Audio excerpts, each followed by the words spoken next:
A year after her husband's tragic death, flight attendant Amelia Carter is stunned when a passenger boards her plane who looks exactly like him. But the man claims to be someone else, a stranger with no knowledge of her or Ethan. As secrets unravel and identities are questioned, could it be that fate is offering her a second chance, or just opening old wounds?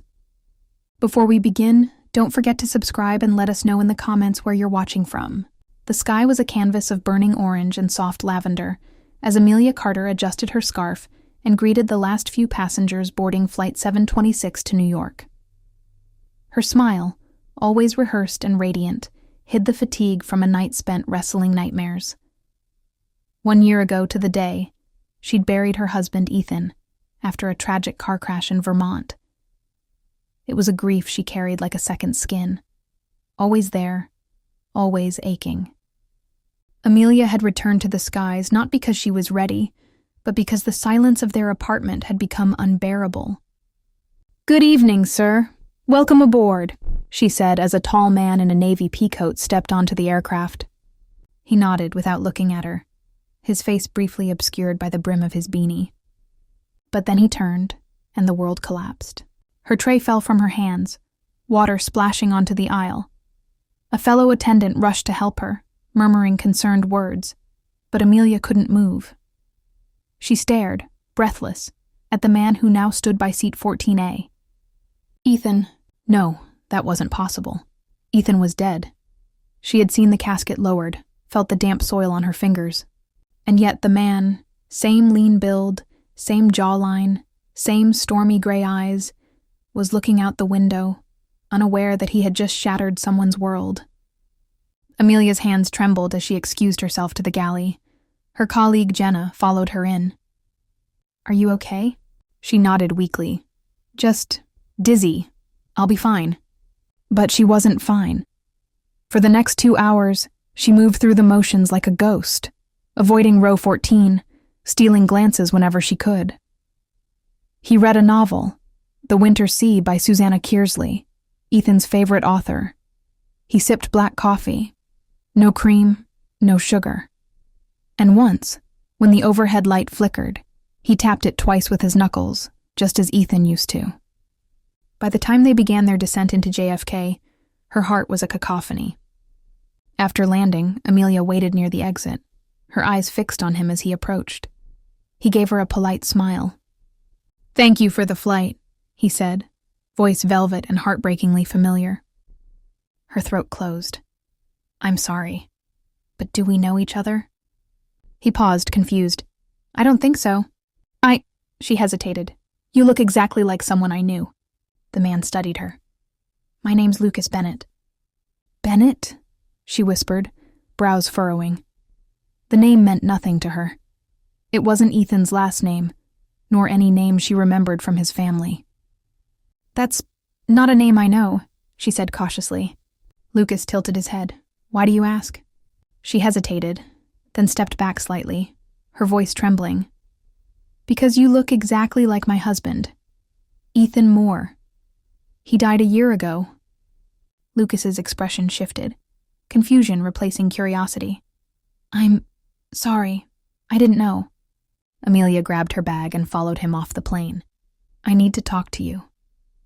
Lucas turned sharply, frowning. "Look, I don't know who you are or what you think is going on, but this is too much. You stared at me the whole flight, and now you're following me? This is seriously weird." "Please, just listen," she pleaded. "I don't want to get involved in whatever this is," he said, starting to walk faster toward the terminal. "You've got the wrong guy." Desperate, Amelia fumbled through her phone and pulled up a photo. It was a picture of Ethan, smiling at a beach in Maine, wind tossing his hair just the way Lucas's had been tousled on the plane.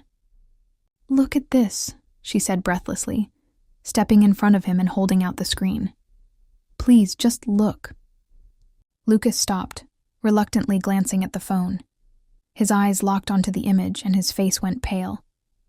He blinked slowly, lips parting. "What the hell? That's my husband," Amelia said. "Ethan. He died a year ago. You look just like him." Lucas stared at the screen, then back at her. The anger in his features faded, replaced by something stunned, uncertain. After a long pause, he exhaled shakily. "Okay," he said at last, voice softer now. "Maybe we should talk." They ended up at a cafe near Terminal 4, sitting across from each other with untouched coffee between them. "I was adopted," Lucas said after a long silence. "I don't remember much from before I was adopted," Lucas said slowly. "But I know I was in a group home in Vermont. I must have been really young. Then a couple from Oregon adopted me, and we moved there when I was around 5. My adoptive parents said my birth family couldn't care for me, but they didn't tell me much else." Her heart pounded. Ethan was from Vermont. He never mentioned a twin. Lucas looked haunted. "I had flashes, dreams, a boy who looked just like me. We used to sit under a tree and count stars." Tears welled in Amelia's eyes. "That sounds like Ethan. He loved stargazing." They spent hours talking, about childhoods half-remembered, about Ethan's life, about the accident. Lucas's hands trembled when she showed him Ethan's photo. Ethan standing between his parents, all 3 of them smiling beneath a maple tree in autumn light.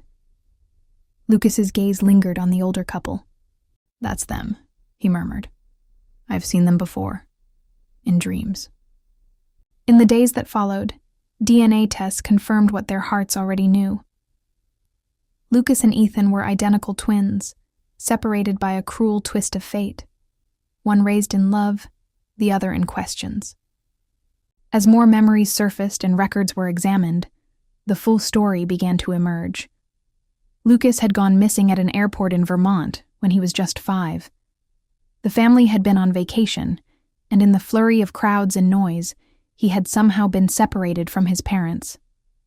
Lucas recalled only fragments, that a man had taken his hand and told him they were going to find his mom. At first, he followed without question, but something began to feel wrong. The man grew tense, evasive. Eventually, fear overcame obedience, and Lucas broke free, running through the terminal. No one came for him, at least not his family. A kind woman who found him crying near a bench brought him to airport security. With no identification and no one able to match him to a missing report, somehow lost in the system, he was eventually placed in a group home. From there, he was adopted by a couple from Oregon, and the truth of who he was disappeared into the folds of time. Until now, and then, the call Amelia had longed for finally came. With Lucas's consent, she arranged a meeting between him and Ethan's parents, his birth parents. The reunion took place in the same Vermont town where it all began, in a quiet park near their old family home. At first, the air was thick with tension. Ethan's mother wept silently, clutching her husband's arm as Lucas approached.